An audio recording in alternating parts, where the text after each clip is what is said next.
Well, good afternoon, everyone. We are still waiting. There, the congressman is. You didn't need me. You got the great Mr. Allen Mitchell here. Cochran-Johnson. I'm gone now. It's over. Larry Johnson, thank you for gracing us with your appearance today, sir. I am most humbled to be in your presence. How can I serve you today, sir?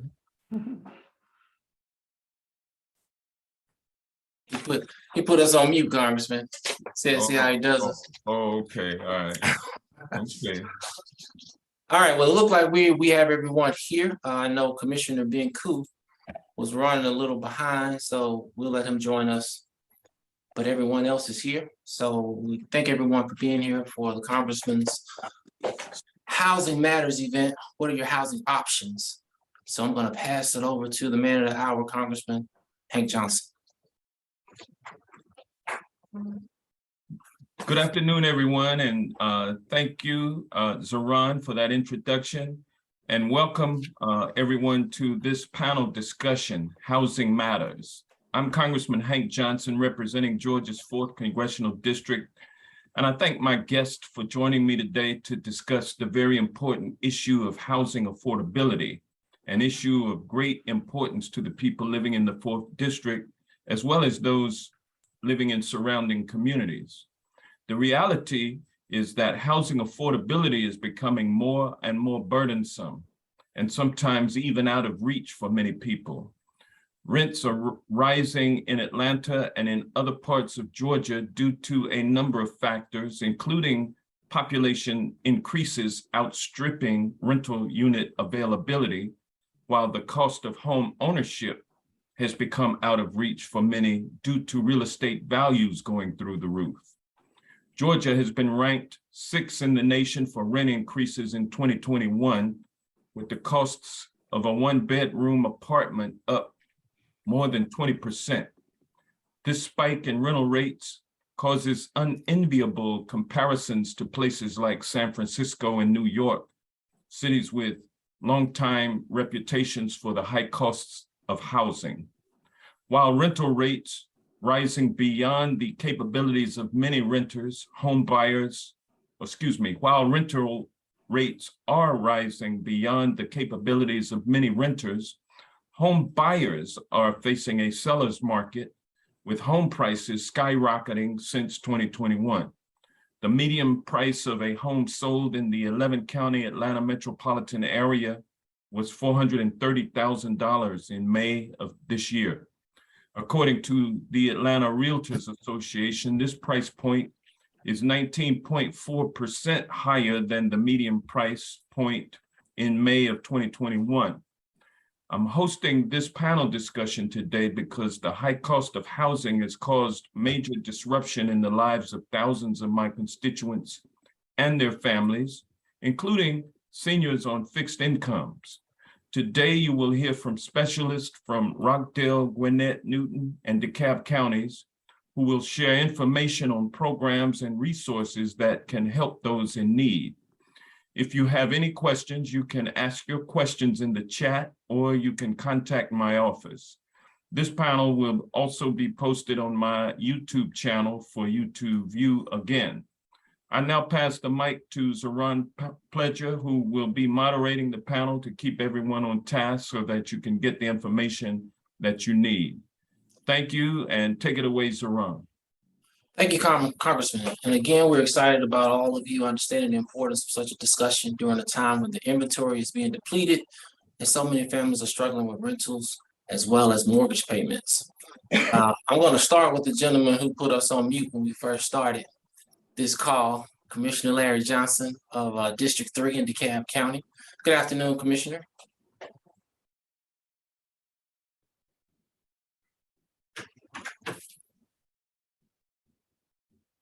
Commissioner Johnson. I don't know if he can hear us. Can everyone else hear me? Yeah. Let me text him. Okay.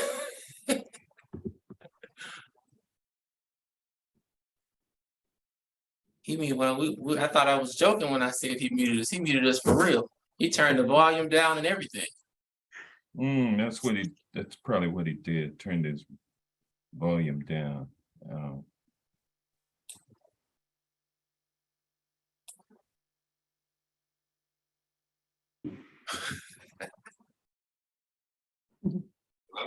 Hey, Larry, you are up, man. Turn your volume on and turn it up so you can hear. And Zoran's. All right. Okay, I thought I didn't have it right. Okay, yeah, we were joking earlier. You said you had tuned us out, and then when we started talking to you, we realized you had Oh, tuned I've us been out. waiting. I was wondering why y'all hadn't started. I said, what happened? I had it on. And I posed the question to you that, you know, how can I serve you, master? And you just didn't even respond, left me hanging in the midst of all of the No, folks on the call and everything. I'm embarrassed, man. I'm sorry, Hammer. Please forgive me. That's What all was the right. question? That's all I'm right. back. All right, good. No, so basically, well, first off, I want to thank you for being here, and thank you for taking us off mute. Thank you for turning your volume up and engaging with us. So we thank you for that, sir. Well, we know you've been commissioner for about 20 years, am I right? Yes, sir. In DeKalb County, you're District 3 in DeKalb County, and you're a hands-on type of guy. So we thank you. You have a theme, District 3 Cares. You show that you care by appropriating 1.4 million from the American Rescue Plan to assist with mortgage, rent, utilities, food, and water bill assistance. Can you talk to us about the initiatives that you were working on, and like when you put the 20th annual community empowerment session together? Thank you so much. I appreciate that. And I appreciate the congressman having me a part of this distinguished panel on housing, because it's so critical. It's always been critical. But now we are looking at it in a micro lens to see what we can do as leaders to come together. The funding that you speak of is basically from the American Rescue Plan that our congressman has championed at the federal level. And as the county, we are partners with the federal government. A lot of folks think we can get the money from property taxes, but property taxes is not enough to fund a lot of the initiatives that we are engaging in. And that means rental, from utilities, to helping with food, to helping with PPE, to helping with COVID. And so the funds that we got from our President Biden and our congressman has helped us to bridge the gap. Now, we've learned through COVID that is taking a scab off of dealing with poverty, with housing, and other issues. So the money that we receive helps us to get folks over the hump. It doesn't get them to the finish line, but we're trying to keep them in the critical mass that they are able to sustain their families at a crucial time. 2 weeks ago, we had a food distribution that we used with our CARES fund. We did over 44,000 meals in one day, and the line was long. We could have went to at least about 6 that evening, but we had to cut it off. And it shows the impact of this pandemic, and also combined with what we see is inflation, what is happening. So the CARES funding and ARP funding, has allowed us to fulfill some of the family needs and to help us to bridge the gap. And so I appreciate that so much. And you were on the news. There was a situation that happened where there were some families that were in an extended stay, Yes. and you worked closely with New Life Church in providing some assistance to them. Can you kind of talk about how you create those partnerships and how people can apply for things that they could benefit from, such as what you did with these families? Thank you. It's all part of what we had at that point, the CARES money. Again, thank our congressman for really championing that and bringing it home. It was a very hot day in September. It's probably about 100 degrees, and I had got 2 or 3 calls, emergency calls, and I was about to I had some other things going on. So I finally went out there about 5 o'clock. Armed guards were there. I thought I was in a war zone. They had bulletproof vests on. And I saw families outside, and it was so memorable because I saw one little girl, was 8 years old, had a kitchen set that has the sink and all of the accoutrements around it. And she was on the sidewalk playing while these adults and everybody was in chaos and confusion. And once I got there, was able to work with New Life. New Life received some funding from our county, and they provided 5 days for the residents to have a place to stay. The extended stay would not let them get their clothes out of the place. They would not let them get anything. And so, but for the pastor New Life connecting with him, he was on his way to do something else. And now he has about 12,000 members. He could have sent anybody, but he came personally himself. And then the next day we got the Atlanta Legal Aid involved, because at that time it was a moratorium and you could not put anybody out. So the CARES funding helped us to get attorneys and also to house them. And eventually now, about 2 months ago, we won the case that they could not put folks out doing a moratorium. But when you're dealing with vulnerable families, who a lot of people in these higher positions think they don't read and don't understand what's going on, so they didn't know. And so, but for the faith community, working with our federal partners, working with our CEO of the county, Michael Thurman, we were able to put together, and I just gave funding to New Life and Legal Aid to do this type of work. And so this funding has been a godsend. And you got families I talked to now, those 11 families are now been housed. I got rooms to go to provide furniture for them. We've had folks to donate clothes. We've had food drives. All of that happened. And now they all have been housed because we work with apartment owners in the community to make sure that those 11 families got a place. But that foundational money came from our federal partners, and our congressman was our champion on that. Thank you so much. Commissioner, before you end, how would people reach out? Would they reach out directly to New Life? Should they reach out directly to Atlanta Legal Aid? Can they contact your office? I mean, because we get a lot of calls and we always talk about the partnerships we have with the county as well. So what would you advise? I would advise them, and we'll put this in the chat if you have a chat. Yes, we do. We call it a District 3 Cares program, where we bring, instead of you calling all of these different nonprofits and hope you get some help, we're now bringing all the people that we've invested in one location to help families with rent, utilities, food. And we're going to have it on August 17th at the South DeKalb Senior Center at 10 a.m. to 1 p.m. It's going to be like a one-stop shop. You will see the nonprofits that we invested in to help family. You see one over here that's live is NAACP.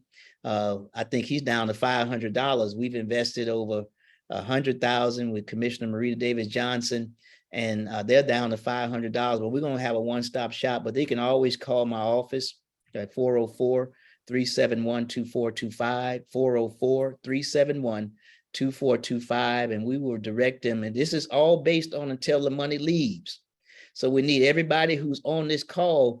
You have to go and talk to the president, continue to get with our congressman. We need more direct funding. I was telling some people today, we can't allow it to go to the state. It needs to come directly to the county because we are where the rubber meets the road. We're at the dollar store, we at Macy's, we at the grocery store, we walk in the street, we with everyday people, and we can help people right away.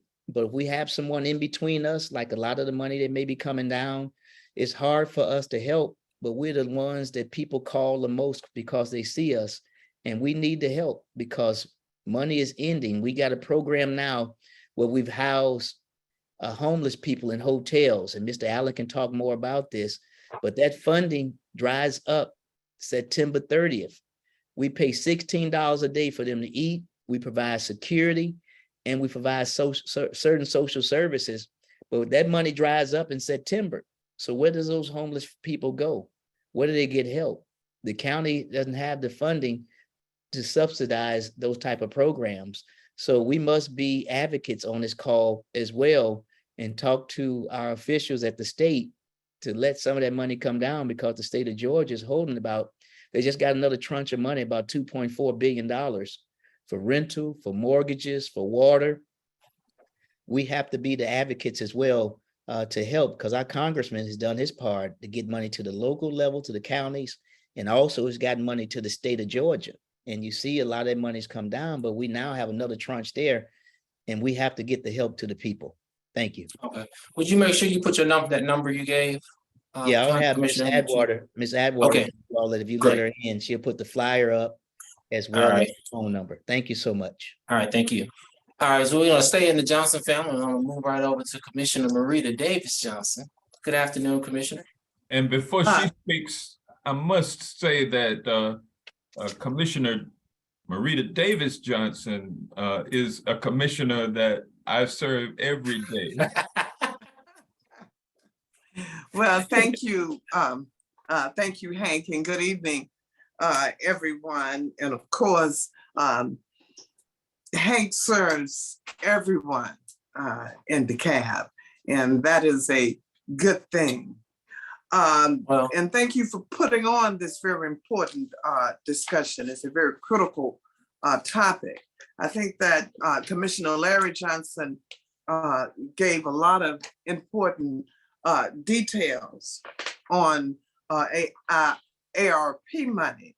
But I will say today that we have with us Mr. Alan Mitchell from my DeKalb County Community Development, who will talk about some of the specific programs that DeKalb offers for housing opportunities in DeKalb County. But just before we hear from Mr. Mitchell, I want to briefly discuss some of the emergency rental assistance programs and fundings for utility, et cetera, which I have allocated funding to while this COVID-19 pandemic has taken so much from us. It has also been presented a lot of opportunities from us. So during this pandemic, I have allocated over $2 million in rental, utility, relocation, and other housing assistance to District 5 nonprofit organizations, and the $250,000 for District 5 senior home repairs. Money has been allocated to DeKalb, NAACP, the People's Agenda, DeKalb Cooperative Ministry, the First African Community Development Corporation, and Tabitha's House International. So if you are in need of assistance, you can contact my office to get in direct contact with these nonprofit organizations at www.commissionermereda.com/ARP assistance. Or you can call my office at 44371-2159. And you can always contact me at mdjohnson@DeKalbCountyGA.gov, which is my website. And so thank you again, Congressman Johnson, for giving us this opportunity and giving the public the opportunity of getting assistance and finding out where the assistance is. I'm saying in DeKalb, but I'm sure it's other jurisdictions as well. Thank you, my lovely wife, Mereda. And I guess, Zoran, you're gonna go to our third Johnson on the DeKalb County Commission next. yes, I guess I'll go ahead and go to the third Johnson. Well, you the fourth, that's the fourth, because you the first. Well, Then you have MBJ, and then we have Larry, and now we have, so you guys keep growing the family, man. well, So we- you know, I gotta keep serving these Johnsons. So Lorraine Cochran-Johnson, our newest Johnson on the commission, knows that I'm here to serve her. So yeah, so I'll jump right into Commissioner Lorraine Cochran-Johnson, Super District 7. How are you, ma'am? I'm well, and thank you to the Johnsons. We have a legacy to upkeep and people to serve, and to our congressman, I really appreciate this because, you know, this is a critical conversation. You know, we have many of our partners that are here today, but, you know, the problem is so diverse and so deep that we have to discuss also legislation and what happens after the money ends, possibly. So we pray that you continue to keep the fountains running, but you know, I know myself, I'm about 1.5 million in, and I still have about 700,000 that I need to allocate. But the need continues to grow in the community as it relates to affordable housing and long-term solutions. Yeah, yes, it absolutely does. And everybody keeps talking about the money. So I'm going to throw something at you. With past due rent and future funding was allocated to over 4,000 families. What DeKalb County, the commissioners, and your office, we want to know what you guys are doing to assist with the distribution of these funds based on the funds that we've been discussing. Absolutely. And I'm pretty sure, as Commissioner Mereda Davis Johnson indicated, Mr. Mitchell will talk in great detail, but through the vision of CEO, we have what's called TLAC, Tenant Landlord Assistance Coalition. And you are correct. To date, we have assisted over 4,500 families, and we have allocated through that program $45 million. And it allows individuals who are delinquent in rent to have a subsidy to catch up rent. So we work alongside not only the individual, but also the landlord. Because in many instances, you know, these individuals don't want to move. They just want to pay their rent and ensure that they have long-term shelter. So it's truly been a blessing for not only the landlords, but also for the tenants. I would say that that's been our greatest effort that we've had. And many of us that are on this call, all of us, we have allocated, you know, as commissioners, we all have our own tranche of money. So we've all received, I would say probably about 2.5 million, if not a little more combined between both our CARES Act and ARP funding that has allowed us to assist families with rent, mortgage, and utility assistance.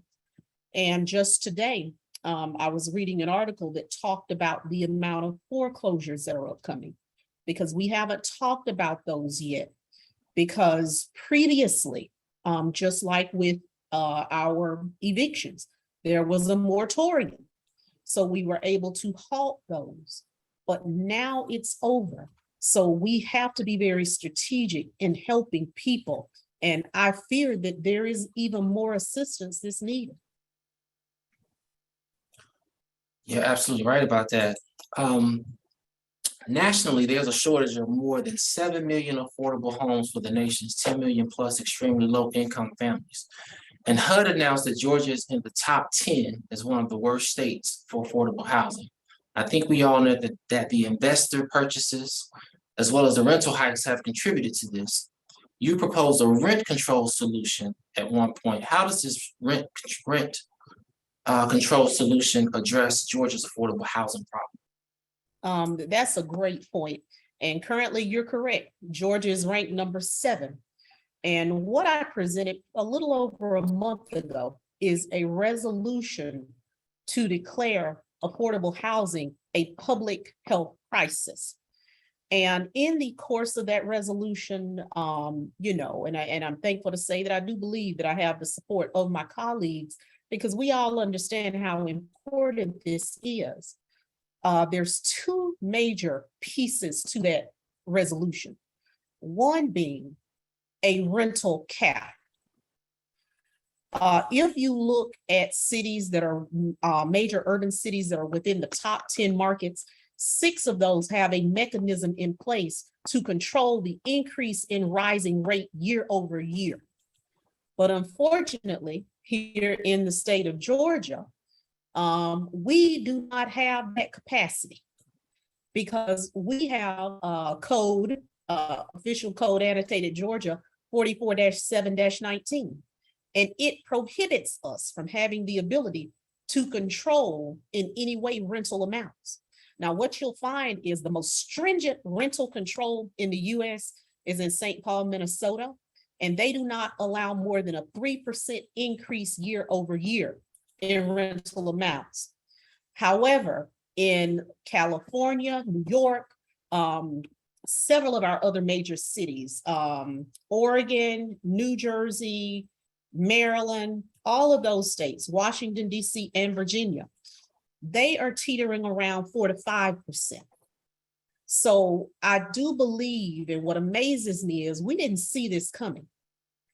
But this legislation was passed in 2010.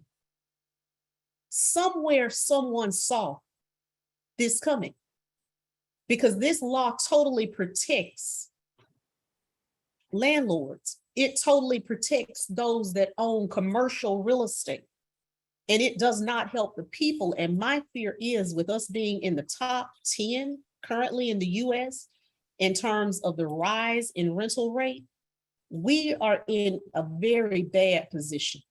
And there's something that has to be done about this at the Gold Dome. The second thing that it requires would be a rental registry. I call for the creation of a rental registry. But of course, When you check the facts, we have official code annotated 367430 that prohibits the establishment of a rental registry in the state of Georgia. Now, why a rental registry? You'll find in almost all of the other major cities that we've discussed this, having urban markets, the problems that we are. Through a rental registry, it no longer allows private equity firms that go into communities that are R100 to purchase properties and lease them without us having knowledge. Now, the reason that knowledge is so important is because currently, if you come before me and my fellow commissioners and you are building a community, we require mostly two things. You're going to have an HOA, and you're also going to cap the amount of rentals at 10% in the community. But what we have are older communities that are now vulnerable. And those are the communities that we're seeing them purchase in massive numbers. So 51% of all homes that were purchased south of Memorial Drive in 2021 were not purchased, even though they were R100, by single residents. They were purchased by LLCs, private investors, in Wall Street, with Capital Homes being the largest purchaser. So if we know where these homes are, it would allow us to create common sense legislation that would say, we do not allow more than 10% rentals within our residential communities. You can't purchase this home, or this home can't be used as a rental. But currently we are on a slippery slope there. So I really hope that we can come together on the state, federal, and even on the national level to do what's in order to ensure that individuals have the right to what we call the American dream. Because many of us that are on this call, if we sold our own homes today, we may not be able to afford to purchase them. Well, thank you, Commissioners. I know a couple people in the chat mentioned something about, the private firms, things of that sort. So thank you for sharing that information and explaining that, because we get a lot of calls of people asking about, well, why are they allowing these things to happen? So it's good to know that that's something that's at the state level that has to be changed. So thank you very much for that information and joining us. We're going to jump out of the Johnson family now, and I'm going to talk to Mr. Mitchell. How are you, sir? I'm great. To come up from you. Good afternoon. Oh, no worries. Thank you. I see you sitting on the yacht out there. I understand. I completely understand. I want to, I'm going to stay in DeKalb for a little longer. I just want to thank you again for joining us. And you, as the Director of Community Development for DeKalb County, I know you're hearing all the whispers and the concerns that are coming from residents about housing.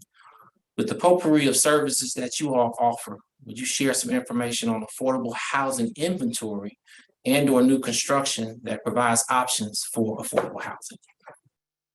I would love to. There are many facets of affordable housing, and it's a very important topic. Again, thank you, Congressman, for getting us together.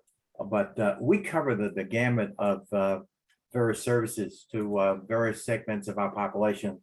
Homeless individuals, first-time home buyers, people that currently have homes that they own and they love, but they have issues with, like mortgage assistance.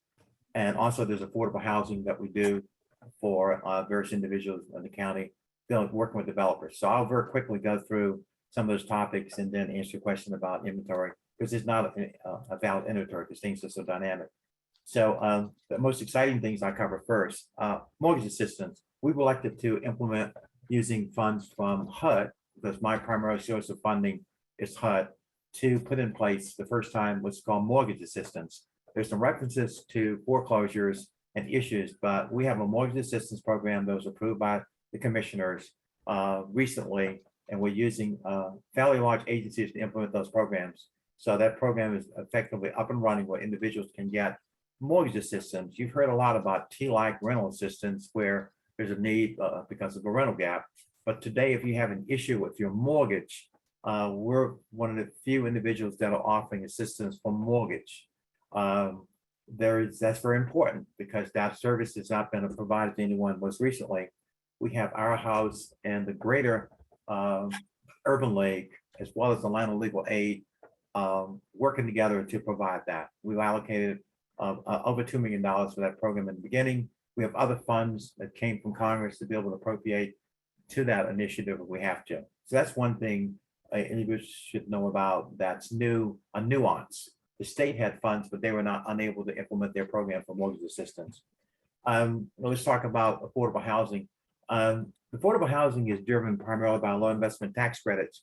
And what we do is work with developers to appropriate lending money. We become a lender for affordable housing. There are a number of projects in DeKalb County where the sweet spot seems to be 100 units. Some go higher than that, up to 150, but we've been able to supplement providing loans to developers to bring on affordable housing. So far, the niche has been seniors because affordable housing has not been, unfortunate for families. Of the QAP plans produced by DCA and the state have geared and driven developers to focus on seniors. So, which is a good thing, but our seniors do get affordable housing so that they can transition from their homes that they own and otherwise be able to get a unit. So we've done a lot of that. We currently have funds available for developers that are interested in being able to create affordable housing. Most of the affordable housing in that vernacular is not a rehab. It's mostly new construction because there's more incentives for that. So there are a lot of projects underway that we're considering throughout the county to help. We currently have a lot of inventory that's been built recently with help with low investment tax credits, again, supplemented by our funds to bring on affordable housing. So that's significant. And to the extent we do that, individuals can get affordable units that are state-of-the-art, stainless steel appliances, et cetera, and very convenient locations. The most recent project we have is downtown Dekalb, of all places, where you can actually get an affordable housing unit provided by a developer. So we have that going on. We also have programs where it's called a down payment assistance. So we suspended our small down payment assistance program, which is the $5,000, $7,000 down payments.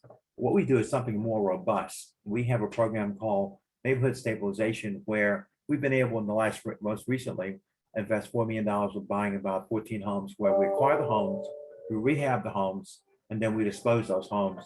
We've got families where we recently given them state-of-the-art facilities to be able to have their first home. And the down payment assistance that we provide them is actually in excess of $24,000. Most down payment assistance programs tend to be in the range of $7,000, but we provide that. So we acquire the homes, we have the homes, have them get a mortgage, help them get a mortgage, and then we give them a down payment of almost $24,000. That's a really good deal to have someone get a home like that. And all these individuals, we have photographs of the homes, we have pictures of them, and they're throughout DeKalb County that we can do. Prior to that, we did about $30+ million of the same transactions where we get homes that were foreclosed upon. Today, they're mostly vacant homes to be able to help individuals. So we've got a good history of being able to do that. So those programs are available if you choose to purchase an NSP home. The other thing about NSP homes is that they tend to be vacant homes, and they help increase the values for those properties in those areas, because by taking the home, acquiring it, rehabbing it, it makes sure other property values in the neighborhood rise substantially. So that's a really good thing. The other things we do is we recently did a study to provide to the commissioners essentially what's going on in the affordable housing market. We had an agreement with Emory University, Dr. Rich specifically, to update a study that was done in 2018. And we're getting ready to take that to the commission staff, headed by Commissioner Larry Johnson and the PEX committee, to share with all the commissioners recommendations for affordable housing in DeKalb County. So we've taken the initiative to be able to get very serious about doing analysis on all the aspects of affordable housing, which transcends the rental component as well as the home ownership component, with statistics and data to help us be able to make plans and strategies over a period of time to get our arms around what's going on. And that's a very significant step toward being able to get the CAP in the posture to be able to respond to the affordable housing crisis. So we're prepped to get that done. The last point I'll touch upon is one of the most precious things we ever do, which is the homeless initiatives. We talk about affordable housing, but I think a lot of us forget this is not critical. It's just basically people forget about the fact there are people that don't have homes. They're called homeless individuals. They're homeless. And we spent a lot of initiatives with money from Congress being able to help with individuals that don't have a place to stay. They live in the streets. They live in their cars. They're in encampments. So we have programs with funding from Congress. Again, thank you, Commissioner. Thank you, Congressman, et cetera, for being able to approve and also allocate funds from Congress to actually put individuals in shelters, meaning interim stays in hotels. We have hundreds of people we keep in hotels We also have rapid rehousing as well as permanent supportive housing for homeless population in DeKalb. We have a problem with homelessness, not so much as the city of Atlanta, but we still have on average about 1,200 homeless individuals within DeKalb County. That's a large number. And we go out and count them, but we have a problem. We can't ignore that. And those individuals do not have a place to stay. So we spent a lot of effort being able to provide them a dwelling. And with that, it takes a lot of initiatives and help. So we run the gamut in terms of help. So anyone that needs help, depending what sector you're in, you could be homeless, you could be near an affordable housing unit, you could be a developer that wants to invest funds in DeKalb County. Come and see us and chat. These are reachable, and my telephone number I'll give publicly. You can get a hold of us, and we'll be able to help you. So my number for the record is area code 404. It's 969-9921, and it's the DeKalb County's Community Development Department. Our major number is 404-371-2727. So I'll pause with that because I covered a lot and I talk fast. So perhaps there's some things that people did not get, but we're here to help. Thank you. And we will be sharing this link on the Congressman's YouTube page as well, so people can go back and grab information. And we're trying to put these numbers in the chat. Some of our team members are working, and we're also having any of the panelists, if you would share your information in the chat as well, because people are asking for your information. So if you could share that in the chat, that would be great. One quick question, Mr. Mitchell, before I let you go. Someone asked with the down payment assistance program, what are the stipulations with credit? If you could share that real quick, that'd be great. Okay, the credit. The small program, we suspended, but the credit score for that was at below 600. You can be, you don't have to be over 600. We tend to have that at about 600. The NSP program, Neighborhood Stabilization Program, is about the same credit score. It's you don't have to exceed 600. It's sort of in the high fives.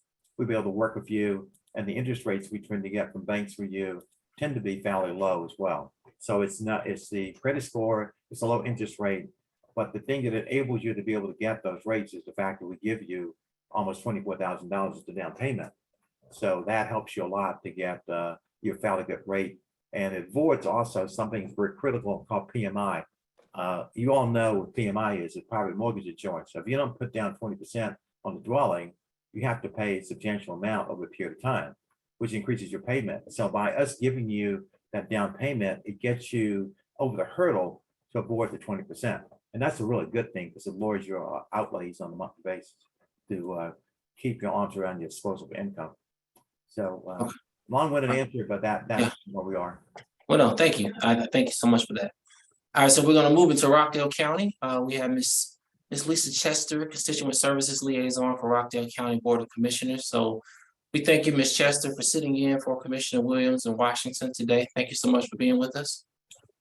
Good afternoon. Thank you for having me. Thank you, Congressman Johnson. Absolutely. We know that Rockdale is starting to become a popular destination, residential destination. What are some of the steps you all are taking to address the number of people seeking housing in Rockdale County? Okay. So the great thing is that Rockdale County still has slow growth. As you know, Rockdale County is still deemed a rural community. It's predominantly a senior community. So what we're finding is that there are more rental units that are actually being developed, but they're still moving relatively slow. So we have an opportunity to work with our developers, work with the public to ensure that our rents don't just skyrocket. In terms of houses, single family homes being developed, those too are a little bit slow. So we're still a few years out.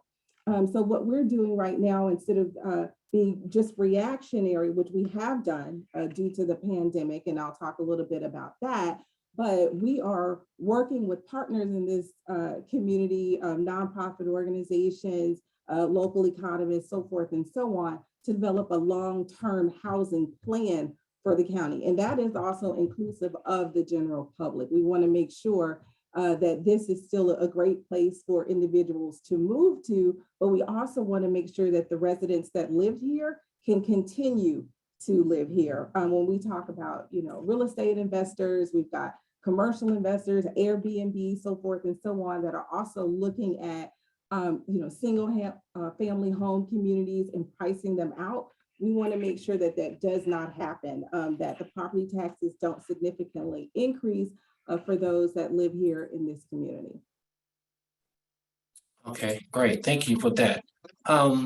Is there a plan for more affordable housing in Rockdale County? I know you said you guys are putting a plan in place for housing, but for affordable housing, is there a plan that you guys are looking at? So we are working on that. As I mentioned, we are developing a house. We will be developing a housing plan. So later this month, in about 2 weeks or so, the 22nd, we actually have a housing forum that will be taking place. And we've invited our Conyers Rockdale Housing Authority. We've got the Rockdale Coalition. We have a number of other individuals that will also be participating in the discussion for that future housing plan of the county. And do you mind sharing the information to where they can find more about that summit so they can be a part of that? Because that's open to the public, correct? It is open to the Okay. public. That'll be on August 22nd at JP Carr Community Center, and I'll actually put it in the chat. It's from 2 p.m. until 4 p.m. So the general public is invited to attend that, because we want to hear from those individuals that live in the community, but also those that are on the front lines. And what we want to do is, before we actually come up with a housing plan, we don't want to say that we need affordable, just affordable housing, low to moderate income, when we also have a senior community that's also retired, right? And they want to make sure that they can stay in their homes, that they're not faced with evictions. We want to hear from these individuals before we create this affordable housing plan. Great. Okay. Thank you so much. We appreciate that, and we look forward to, I know our office is going to be there. I'll be with you guys on next week. So we thank you for that. We look forward to participating. All right, so we're going to jump from Rockdale over to Gwinnett. We've had quite a few messages in the chat, like, where are my representatives from Gwinnett? So we thank you, Commissioner Benku, for being on, and we have Mr. Matt Elder as well. I'm going to start out with Commissioner Benku, District 2, Gwinnett County. How are you, sir? I'm doing well, and I apologize for being late. The entire Board of Commissioners today actually was taking a deep dive into our housing study that we commissioned last year. And I noticed that Matt Elder was there for most of everything as well. So I'm sure he can fill in anything that I forget. But yeah, this is a problem that's obviously across the nation. And forgive me if I'm repeating anything that's already been said. We went into a lot of different ways that we can address the situation, from all the tax incentives and the different various funding things that the county can do, vehicles that we can use to incentivize and encourage more affordable housing developments. But then we also took a dive into, well, what are our zoning practices that are restricting the ability to create more varied housing stock? Because right now our zoning ordinances are very much restricted to either single family developments or pushing to the extreme other side of, RM24, these large apartment complexes, stuff like that. And we're actually completely preventing anything in the missing middle from being developed. And so we're going to be working on revising our codes and ordinances. We will probably be having multiple public hearings October, November, December of this year to revise our county ordinances to make it easier for some of the housing stock to be developed. Obviously, that's a very more of a long-term solution for the health of our county in general. But we have also taken a lot of steps. I know it was mentioned about keeping people from becoming homeless and being able to stay in their homes. And I'll leave most of the description to Matt Elder, but we've created some programs in Gwinnett called Project Reset 2.0 that was actually nationally recognized, that allowed us to help prevent some of the evictions that were happening from landlords. And I was just chatting with Mr. Elder. There's some state law issues that prevent us from really capping rents, and that would be something we would need some help from our legislators to allow us to make sure that we protect people from the skyrocketing rents. Okay, well, that's great. And we just applaud what you guys are doing with Project Reset 2.0. We had a conference call, the congressman, myself, our district director, Ms. Kathy Register, we had a call with you guys, and the information that you guys shared and the things that you're doing were actually verified, and we thank you so much for that. I'm gonna ask you one quick question too before I go to Mr. Elder. I was reading where it's predicted that you guys are looking to do 15,000 new or replacement home units through 2040. But on average right now, it's saying that you guys are doing about 3,500, I guess, per year. So are you guys really seeing that type of increase in residents to where you're looking to try to push to do those, that type of volume with those units?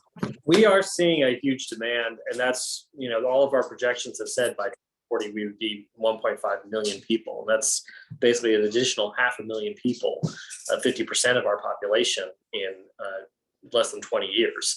And so we're really looking at, well, how are we going to address the growth that we know is coming? Like, it's going to happen. People want to move into Gwinnett. Where are we going to put all those people? And how can we do it in such a way that is respectful of the infrastructure investments that we've made and will have to make, and are respectful of the people who want to maintain and people say that when it's rural, but it's really not. I mean, it's really in a lot of ways very urban, but there are areas that are more rural in Gwinnett that I think a lot of people would like to preserve that kind of lifestyle. And the solution really is to hyper densify and really invest in those workplace centers and activity centers that we've already identified in the 2040 plan, which we're also doing another update to. But finding ways that we can densify there, as well as in infill developments where density might make sense, but it wouldn't be a whole apartment complex. Sorry, my dog's been locked up all day, so he's very. They want to talk too. He wants to talk too. Shadow, but there are places where we could potentially put some products that would family very nicely with the surrounding neighborhood, but would add some additional density here and there rather than one giant apartment complex to get that density. But some, duplexes and triplexes, and, small multifamily units that are not these huge, massive things, but 8 to 10 kind of units at a time. Okay, all right. Well, no, great. Thank you so much. And I'm going to jump over to you, Mr. Elder. Thank you for being with us today, Director for Project Reset in Gwinnett County. Thank you for having me. It's an honor to be on such an esteemed panel, and thank you to the Congressman for putting on this important initiative to talk about these issues. Absolutely. Like your haircut, man. You got the beard shaved up. Okay, all right, looking nice. I had to look good for everybody. I was prepared for today. Okay. Well, like I said, you guys have been doing some amazing things with Project 2.0. I know Gwinnett has a rental and utilities assistance program that is implemented through Project Reset. Please share some of the information on this program and how people can apply for it. Yeah, absolutely. So Project Reset 2.0 is funded through the Emergency Rental Assistance Program that with the money that came down through both CARES Act and the American Recovery Plan. Gwinnett County thus far to date has spent $70 million in total to serve about 6,400 households. That equates to about 15,891 individuals that we've been able to prevent from being evicted or having the utilities disconnected throughout the pandemic. Our goal throughout the whole process has been to work through going with a low barrier, high impact approach. So we took the federal money and what strings came with it and said we didn't want to add anything else to the process. We wanted to keep it as low barrier as possible so we could help as many people as possible. We knew the pandemic attacked our community like so many others in the metro Atlanta area indiscriminately. It didn't care about all the barriers we usually see in this kind of program, so we wanted to operate that way. We've allowed people to self-attest to COVID-19 impact, identify if they have self-declarations of no income and items like that. We don't require identification for the tenants to apply and information like that to try and keep it as easy as possible for people to be able to access and apply for this funding. our success, as Commissioner Koo pointed out, is really a attestation to both himself and to Chairwoman Hendrickson and the rest of the Board of Commissioners, because they gave us the freedom to do this on the ground and to do it and to spend money as quickly as we can. Right now, we're averaging about $825,000 a week in expenditures. And, you know, thus far, we've seen great success. We still have high demand. I don't want to mislead anyone, but it absolutely has been a credit to the entire community in Gwinnett, from our leadership all the way down to the nonprofits and to the landlords and the tenants who are all participating in this process, for us to be able to be successful. Our program right now is offering up to 15 months of rental and or utility assistance. As part of that, we are currently paying back on what is in arrears. We're not paying anything forward currently, but you know, we have the ability to really look back up to 15 months and say, okay, if you have that need, you're income eligible, and you have the documented COVID impact, we can help you. And we've had people come to us as landlords or tenants, or even through third-party neighbors and friends and family to say, can we get help? Our application is online. It's also available. We're here Monday through Friday, 8 to 5 here in Lawrenceville, for people to come in, make an appointment. We have a call center that's functioning as well. And I saw just a little while ago, somebody put my contact information, my email and number in the chat, and please feel free to reach out to me if you have questions as well. I'm happy to address them as best I can. But I think Commissioner Koo and a couple of other commissioners mentioned it as well. The rental assistance programs are about a short-term solution to what has been a decades-long societal problem. Home First Gwinnett is very unique in regards to the fact that we also operate the county's coordinated entry system for all of Gwinnett, which is our homeless response system.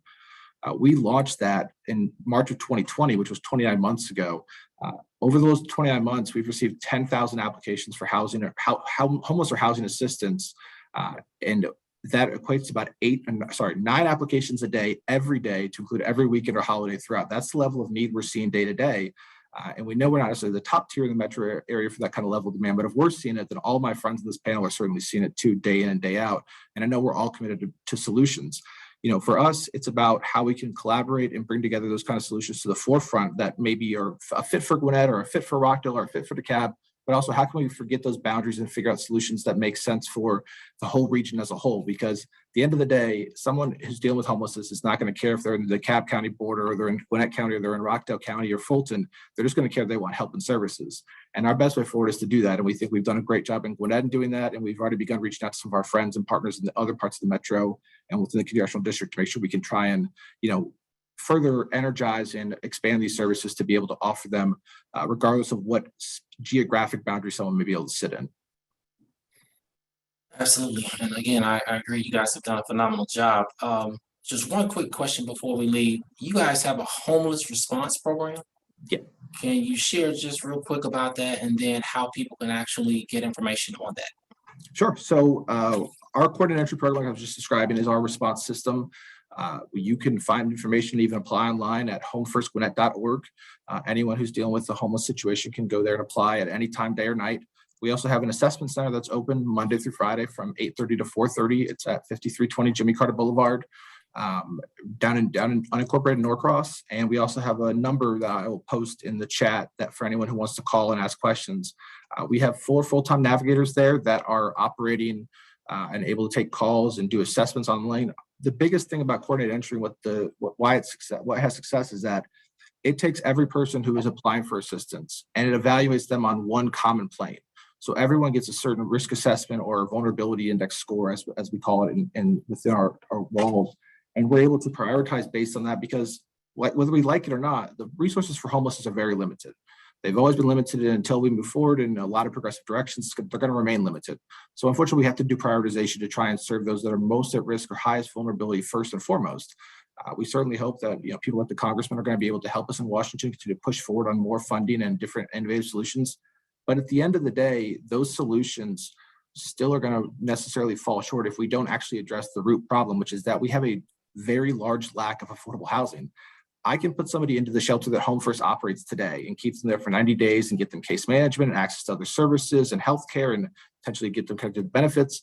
But if I can't get them into housing after 90 days are over, then my solution is just a short-term band-aid that's going to potentially return them to another solution that's not permanent, stable, secure housing. That's what we have to be working towards and going forward with. And that's something what we're trying to push with keeping people stably housed with reset, but then working on the backside of, okay, we have a homeless population. how do we get them out of homelessness and into housing for those long-term solutions that allow for self-sufficiency to occur beyond just the short-term stabilization. And then the last thing, a couple of people have asked in the chat about mortgage assistance in Gwinnett. Could you just share that real quick? I know we talked about the rental and then we talked about the homelessness, but a few people have asked about mortgage. So the federal money that came down, and Commissioner Coop, please correct me if I'm misstating, is operated by the state for the mortgage assistance program. The Gwinnett County did not receive a direct allocation for mortgage assistance at that time. So the state program, from what I understand, is up and operating. And so, we would certainly encourage people to reach out to DCA with any questions and apply with their program as quickly as they can. And we've certainly sent people there who have reached out who are homeowners seeking that kind of assistance. I did see some questions in the chat as I was kind of watching about that down payment assistance program. Gwinnett County has a great down payment assistance program called Home Stretch. It's for first-time home buyers, offering a $7,500 down payment assistance, which is a 5-year forgivable loan with 0% interest. So you get the down payment assistance once you're income qualified at your closing. And then if you stay in the home 5 years, you owe none of it back. It's very similar to the Georgia Dream program that people may be familiar with through the state.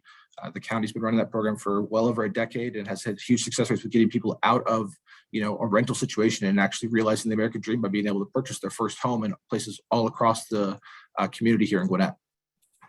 Okay, and we just put some information in the chat also about the Georgia Mortgage Assistance Program. My colleague put the link and I put the telephone number, so you guys can look in the chat and grab that information as well. So thank you, Mr. Elder. Thank you, Commissioner Koo. Thank you both for what you're doing in Gwinnett County and in the 4th Congressional District. Thank you. All right, now we're going to jump into Newton County. We have Chairman of Newton County, Chairman Marcelo Baines. How are you, sir?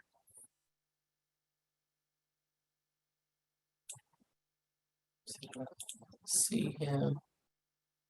Chairman Baines, he's doing us like Commissioner Johnson, Commissioner Larry Johnson. They're putting us on mute. How are you, sir? I'm doing great. Thank you so much for allowing me to be here with you guys today. First of all, let me just say thank you to the Congressman for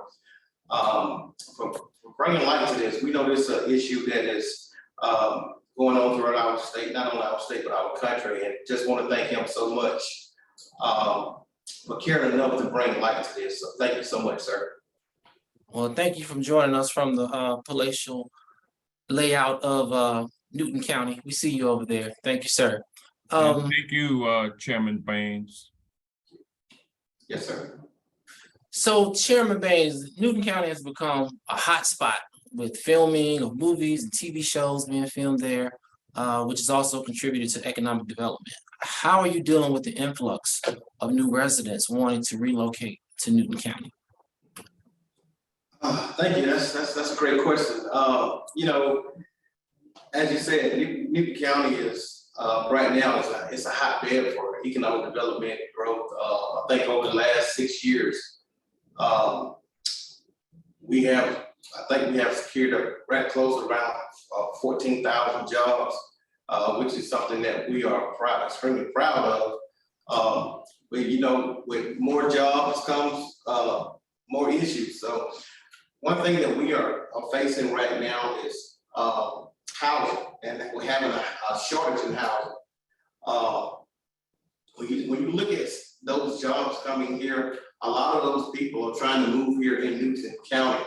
And one thing that we're facing, we just came out of a moratorium for 2 years on new residential development.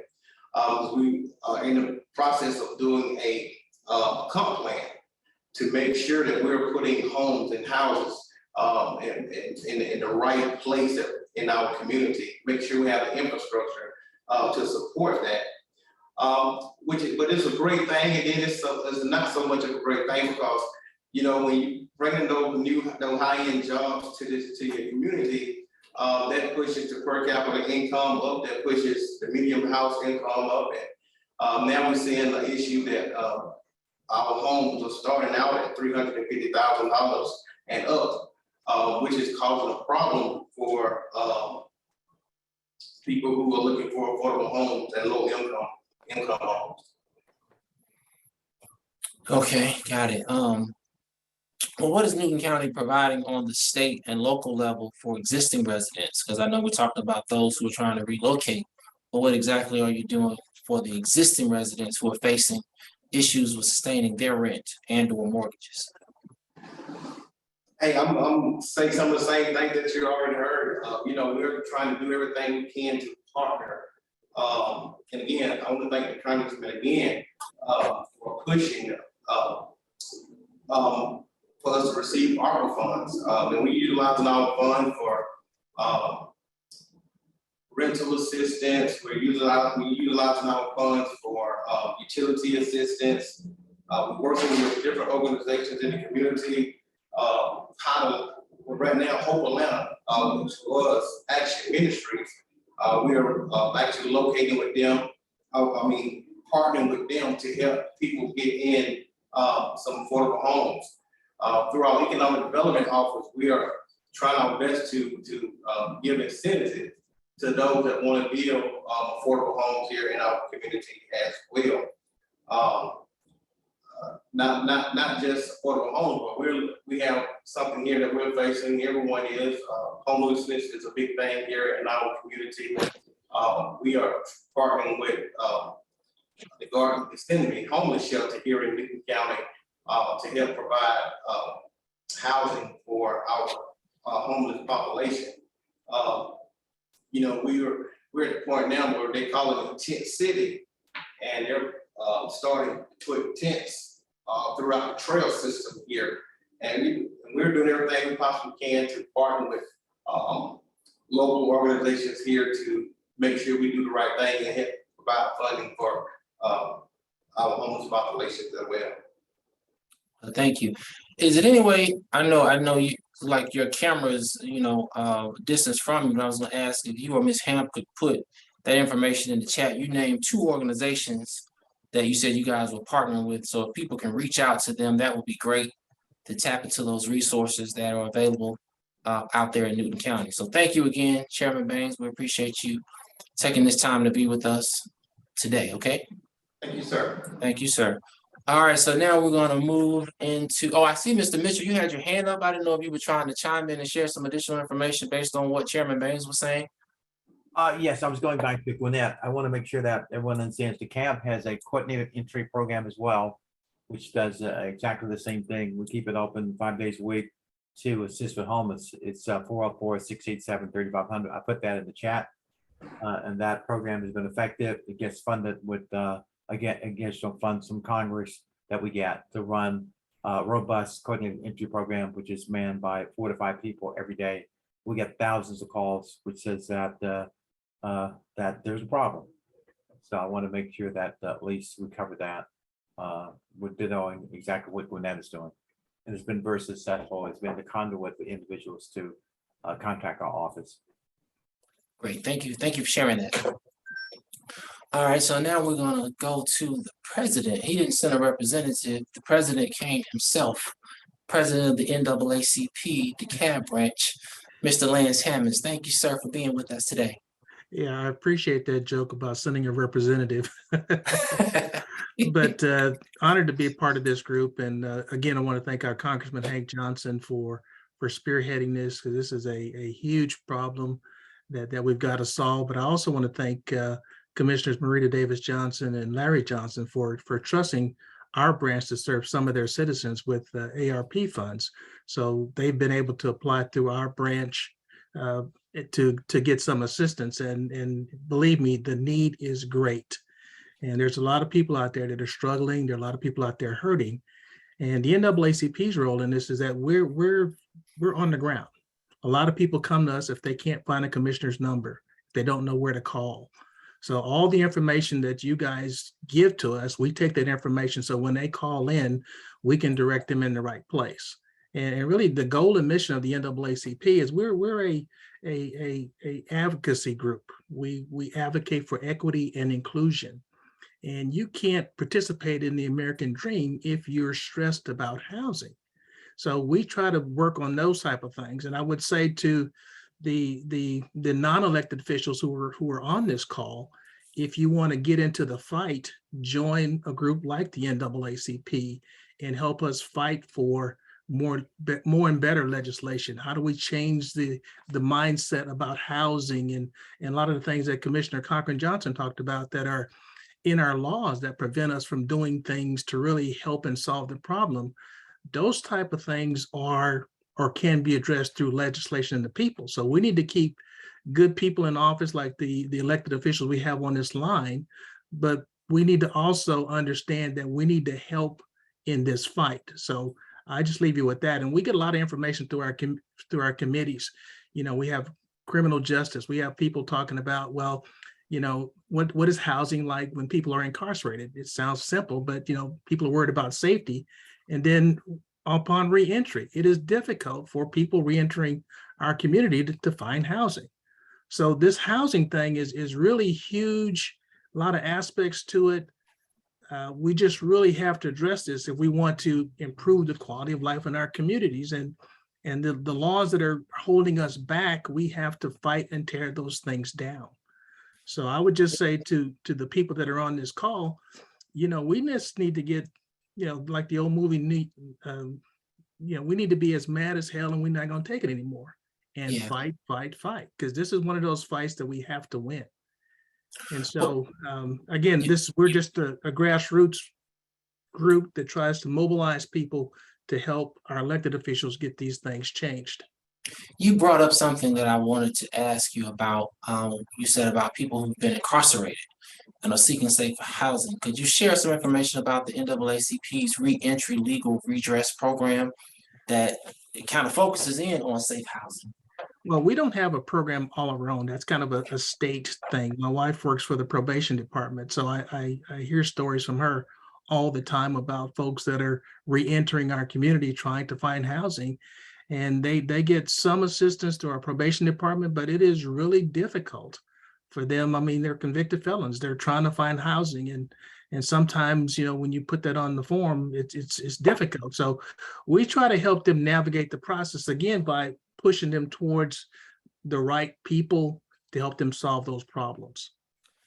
And you guys, seem like you deal with veterans. You have a program with safe housing for battered women.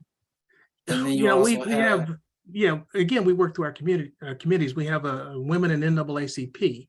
So we gather supplies and we direct, when people don't know who to call, they call us and we direct them to those shelters where they need to go. And we support the shelters with resources, you know, household goods, cleaning goods, the different things that they need. So we have drives to collect that type of stuff to help them. So, you know, just about every one of our committees deals with housing and homelessness in some type of way. So we try to be that conduit to move them to the right directions.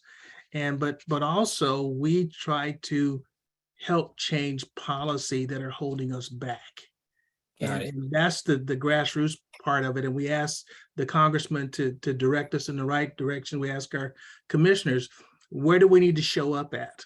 And I say to the citizens, you know, they're on this call. Yes, you need the help. We're going to get you the help, but you need to help our elected officials fight this fight. So get in the fight. Well, thank you so much, Mr. Hammonds. We put your information in the chat over here, the telephone number and website. So like I said, I know the NAACP, they work with the program you mentioned about the battered women, mental illness, veterans, the reentry for those that were incarcerated. So that's phenomenal work. And we thank you for, you know, being a part of this conversation today. And we're down to our last two panelists. I know there's been a few questions about the next panelist that's coming up. She'll be able to share as much information as she can, because I know she's having some challenges because we kind of communicate on an ongoing basis over at the Housing Authority of DeKalb County. She's the service supervisor for the Housing Authority of DeKalb County, Ms. Natasha Joseph. Thank you, Ms. Joseph, for being with us today. Hi, good afternoon. Yes, thank you for allowing us the opportunity to be a part of today's discussion.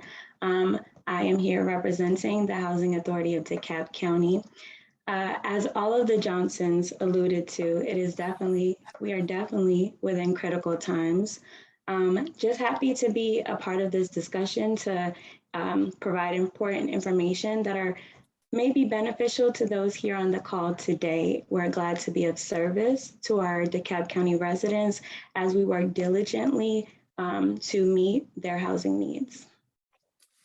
You have some of the harder questions, so I Ready for it. apologize prior to, because we get a lot of calls about the housing authority and vouchers. So how would someone with a voucher know that a unit is available, and then how would they locate those units? Okay, definitely. So for our participants that are in the move process, for those on our program, we will advertise the units that we have available by providing them with a list of online resources. That would include 3 of our suggested websites that we suggest that they search when they are looking to discover a new prospective unit. That would be www.socialserve.com, georgiahousingsearch.org, and also socialserve.com. Beyond that, we conduct a quarterly landlord participant meet and greet. So in the past, our landlord participant meet and greet used to be in person, held at our agency, Housing Authority of DeKalb County. But due to the pandemic, beginning October 2020, we conduct that in a virtual setting. So it is a quarterly virtual online landlord participant meet and greet. For landlords who are interested in our program, we provide them with information, pertinent and necessary information that'll ensure their success as a landlord on our program. We give them information about their responsibilities, the Housing Authority's responsibilities, as well as their participants' responsibilities. So in our quarterly landlord participant meet and greet, we're basically reaching out to landlords in DeKalb County, requesting that they provide us with information on units that they have available. And for those who provide us with that information in the virtual setting, we allow our landlords to log in onto those calls, our participants to log in onto those calls, given they have registered for the meeting, and the landlords will share information about those available units. I mean, you shared 2 websites. I'm going to ask you after you finish to put those in the chat, and we're going to just kind of keep rolling here, but you shared 2 that they could actually go 3, to. yes. 3, it was 3. And Okay, got it. Yeah. So, all right. So the next one is, how do you recruit new landlords who are looking to provide housing? Okay, how do we recruit new landlords? So we will first send an email blast to all of the landlords registered on our program, both current, active, and former landlords, reaching out to them, making that contact so that they can provide information to us for our quarterly landlord participant meet and greets if they do have those units available, so that we can incorporate that information in our next scheduled landlord participant meet and greet.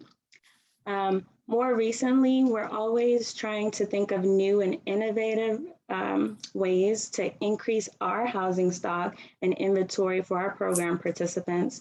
So as of late, for our last landlord participant meet and greet we conducted in July, on July 20th, 2022, we had a team of members in our department to call and reach out to our landlords who are registered with our program or formally registered. We called them, we reached out to them. For those who did not get that email blast or kind of didn't pay attention to that email, we wanted to make a more personable contact with them and obtain that information about the units that they have available so that we could incorporate it in our meeting. And then the last question that we get all the time, I've been trying to call and get information on how to get on the list or how to get a voucher. Can you explain that to the listeners? Because I understand that it's more of a lottery. So can you kind of give us some detail for that so people understand exactly what that process looks like? Okay, how does one obtain a voucher? So in the past, it was a lottery. Prior to our 2018 waiting list, it was lottery based. 2018 and onward, so for today's times, it is not currently lottery based. It is time, date, and stamp position. We announce our waiting list opening about 30 days prior to the date that we assume it will open. And we do that through all relevant social media outlets. Interested applicants may apply on our website, www.dekalbhousing.org. For our regular housing choice voucher program application or waiting list, that is currently closed, and 30 days prior to the opening, we would announce it through those relevant social media outlets. For our project-based voucher waiting list, those applications also can be submitted on our website.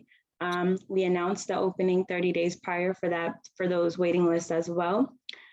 Currently, let me just pull up on my computer. Currently, we do have a few waiting lists that are open, and more information again may be obtained on our website, www.dekalbhousing.org.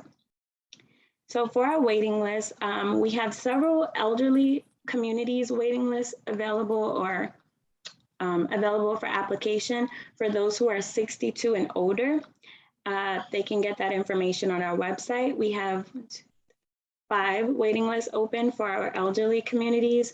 And then for our regular mixed families, we have 3 properties that are available. So they can definitely check out our website. We do stress the importance of reviewing our website to review for applications or applying for housing through there. And then for those who for those who are unable to utilize the computer, we definitely do accommodate for that. We allow for them to call into our agency. I can also place the number in the chat. They can call into our agency and speak with one of our customer service representatives, and they'll be able to complete the application on their behalf. And the last question I saw somebody ask about extending the time of a voucher. They're having challenges finding a unit or a house. Is that allowed, and what do they do? Just reach out to your office? How does that work? Okay, so for 2021 and 2020, HUD had approved for all housing authorities. We are a HUD funded program servicing a little over 6,000 voucher holders. So in 2020 and 2021, HUD approved for us to continue to approve voucher extensions.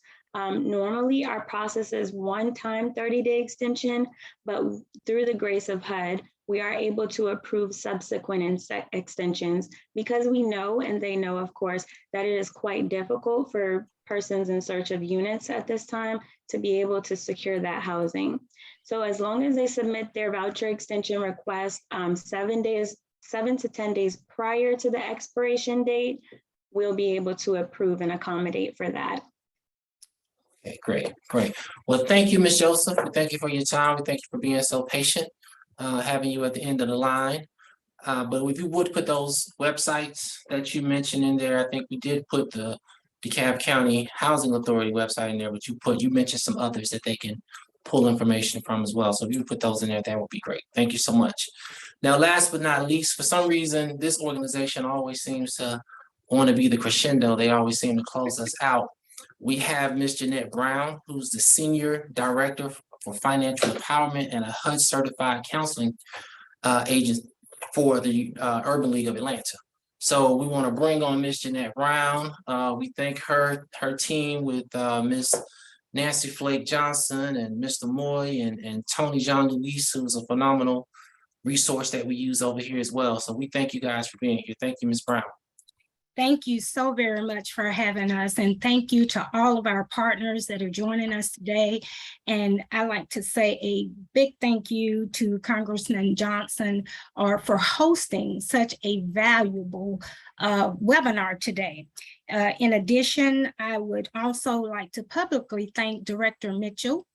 We are working alongside of DeKalb County and dispersing in helping those in need of mortgage assistance and mitigation. So thank you for that as well. So this information was so invaluable, and I can tell by the chat that a lot of your constituents really needed this information. One of the reasons that I did ask to close us out is because I would like to give long-term solutions. What we do with the Urban League at Greater Atlanta, we are a HUD-approved housing counseling agency. But at the top of the pandemic, my president and CEO, and she brings greetings. She's actually on travel, Ms. Nancy Flake Johnson, and our legislative director, Mr. John Moy, both bring greetings. But what our president and CEO implemented at the top of the pandemic, and Larry Johnson, Commissioner Larry Johnson made some extremely good points of seeing families in extended stay hotels we do on a daily basis. We implemented our FEERC, which is our Emergency Relief Fund Center. And under that falls work that we do related to rental counseling. Our rental counseling program is a long-term solution to those that, I don't know if anyone made the point with evictions. I know Commissioner Lorraine Johnson made some very good points related to rental control and rental registries. But for those individuals that are evicted, she did make a point to, if we had to purchase our homes today, we would not be, because it would be unaffordable. Rents now, the average rent in the city of Atlanta proper is a little over $1,800, specifically $1,861, and that data is from ARRC. And with that, I noticed in the comments that would take a person making $66,996 annually to afford that. So we know that's unaffordable for most.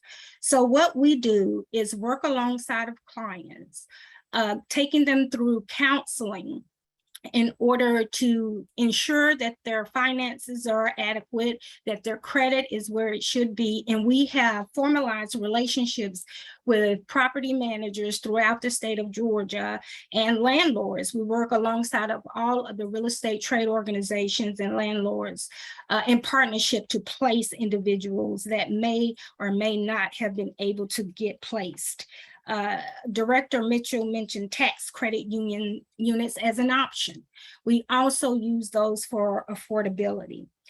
We offer financial education on a weekly basis through a series of sessions every Monday, Wednesday, and Friday, which helps with long-term finances and credit, because we know that's what landlords are going to look towards and lenders in receiving a mortgage. And we also offer monthly homebuyer education webinars every month, the end of the month, on Saturdays, where we work alongside of all of the down payment assistance programs throughout the entire state of Georgia, including Homestretch. And we've done this work for years, and it does work as prescribed. We work with our clients no matter where they come to us. They can come to us with a credit score of 400. What we believe in doing as a person-to-person direct agency and helping them grow their finances is work alongside a nationally certified financial coach or a HUD-approved housing counselor to get them prepared to purchase that home. And if in fact they don't have the necessary means for down payment, we work alongside our down payment assistance programs to ensure that they are able to. In addition, Ms. Joseph mentioned Section 8 vouchers. We typically don't refer to them as Section 8, but I know that's the terminology that's most known. Some of our partners work with those that have vouchers in order to purchase a home.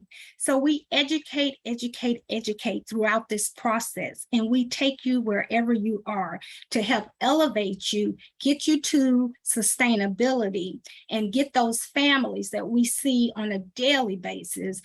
In fact, we just helped a family of nine secure long-term permanent rental housing. And we did it over a couple of months. We ensured that they could stay in a long-term hotel stay for a couple of months, which, as you all know, is a lofty deed. It's not inexpensive, but we worked alongside them in order to ensure a long-term solution. And so that's what we do. And we are available to all of the constituents of DeKalb County and throughout the state of Georgia. And I am available for questions. And thank you once again, Commissioner, Congressman Johnson, and all of the Johnson commissioners that are on tuned in, and all of our community partners. It's always good to see each and every one of you. Thank you so much, Mrs. Brown. Just you don't know, we're gonna have a Johnson's family reunion. I got to get the date. I'll send it out to you guys. I'll get with the congressman later. So I'll make sure my president is there also. I'm bringing the oxtails. Yeah, you get with Mereda about it. Okay. She'll handle it. Okay, I got you. Ms. Johnson, I'll give you a call, make sure everybody knows what's going on. All right, well, again, we want to thank all of you for being here. We had 12 panelists. And, you know, at first we thought it was going to be quite of a chore trying to get all of you guys to stay within your time limits. And you've done a phenomenal job with that. Been very respectful of the ones that were coming up behind you. And I'm going to pass it back over to the congressman so he can close us out. And again, just thank you all. Thank you, Zoran, for moderating and pulling together this panel. And I want to thank all of the panelists for your contribution in service to the people that we represent, either as elected officials or as servants of the people. I want to thank you so much. I'll note that we've had at least 90 people on this Zoom call throughout the entirety of the meeting. And so I want to thank you all for coming on, and I hope you have gleaned some useful information for yourself or for someone who you may serve. And after all, life is all about service. And so I want to thank everyone again. Shout out to Gwinnett, Rockdale, Newton County, and of course, DeKalb County for all that you do for the people. Thank you all so much, and I'll yield back to you, Zoran. All right, well, guys, we're going to be having a telephone town hall on next week, on next Tuesday, that the congressman's going to be hosting. And it's going to kind of just be an opportunity for him to speak to his constituents just about different things that are going on. It won't be particularly about housing, but we sending some information out for you to join that. As well as we're going to do a part 2 of this later in the year as we kind of get our hands around what's going on in this housing market. So look for that as well. And again, we just thank you. We had over 200 and something people that actually registered for this. And I know the congressman said 90, we went up to 100 plus at one point. So there are a lot of people that need this assistance. And we thank all of you for the wealth of information that you shared. We thank you for your time. And the goal was to be off of here by 4:30, and it's 4:27. So you all have a great day. And I look forward to speaking with you soon. Have a good day. Great Thank you. moderator. You were great. Thank you, sir.